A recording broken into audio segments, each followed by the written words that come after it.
You're surrounded by people, but you've never felt more alone. Not because no one likes you, but because no one actually sees you. Marcus was the kind of guy who noticed everything. On a Tuesday morning at a coffee shop in Lagos, he sat alone at a corner table. 2 feet away, a group of 4 friends were laughing loudly about a TV show he had never watched and honestly never wanted to. He scrolled his phone, not because he was busy, but because he had learned something a long time ago. Pretending to be busy was easier than explaining why he had nothing to say. He was 28. He had read over 300 books. He could trace the psychology behind almost any human behavior. But he could not figure out how to make small talk without feeling like he was performing a version of himself that didn't actually exist. Later that night, he texted his friend Kofi. "Am I weird?" Kofi replied with a laughing emoji. Marcus stared at it for a full minute. That emoji meant nothing. And that, right there, is the loneliness that nobody talks about. Here is what nobody tells you. Intelligence and depth do not automatically come with a social instruction manual. In fact, research published in the British Journal of Psychology found that highly intelligent people report lower life satisfaction the more they socialize. That sounds backwards, but when you think about it, it makes perfect sense. When your natural mode of operating is to think deeply, to notice patterns, to ask questions that go 3 layers beneath the surface, casual social environments don't just feel boring, they feel draining. Every conversation where you have to pretend the topic is interesting, every fake laugh you force, every hour spent performing lightness you don't feel, it costs you something real. Think about a woman named Amma. She's brilliant, warm, and genuinely interested in people. But at every office party, she finds herself nodding along to conversations about weekend football scores and celebrity gossip, smiling and nodding while internally she's wondering whether the colleague in front of her has ever asked himself what he actually believes about anything. She doesn't think she's better than anyone. She just wants to talk about something real. Here's the trap.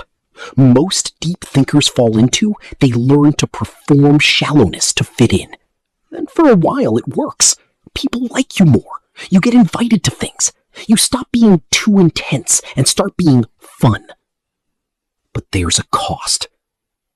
Every time you shrink your conversation to match someone else's ceiling, you teach yourself that your real thoughts are not welcome. You start to believe that who you actually are is too much. And the loneliness doesn't go away. It just goes underground. James, a software engineer from Accra, told me something that stayed with me.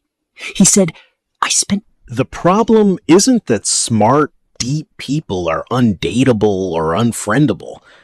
The problem is that they're looking for a specific kind of connection in spaces designed for a different kind of performance. Real connection requires 2 things that are increasingly rare: the willingness to be vulnerable and the patience to go slow. Most social environments reward speed, quick jokes, quick agreement, quick topic changes. Deep people move differently. They want to stay on something long enough for it to actually mean something. Psychologist Brené Brown spent years studying human connection and landed on something simple but devastating. Connection requires showing up as your real self. But your real self? The one who thinks too much, who gets excited about obscure ideas, who goes quiet when others get loud. That self has probably been told it's too much more times than you can count. So here's the shift. Stop trying to be liked by everyone. Start trying to be known by someone. Here's what Marcus eventually figured out, and it took him longer than it should have. The goal was never to have more friends. The goal was to stop betraying himself to get them. He started one thing. He stopped softening his opinions. Not in an aggressive way, just honestly. If he thought a movie was shallow, he said so. If he was bored by a topic, he gently steered somewhere else. If he had a thought worth sharing, he shared it without apologizing for how complicated it was. And something strange happened. A few people drifted away, but the ones who stayed differently. They started to bring their real selves too. Because when one person stops performing, it gives everyone permission to do the same. You are not too much. You are exactly the right amount for the right people. And the only... Here is the question I want you to sit with tonight. Not whether you are too much for people, but whether you have been too little for yourself. The loneliness that comes with depth is real. It is one of the quietest kinds of pain there is, but it is not permanent, and it does not mean something is broken in you. It means you have not yet found your people. Stop performing for the crowd that will never fully see you. Start showing up, fully, honestly, without apology, for the few who will. If you have ever sat in a crowded room and still felt completely alone, drop a comment below. Let's talk about it. And if this touched someone you know, send it to them. They need to hear it.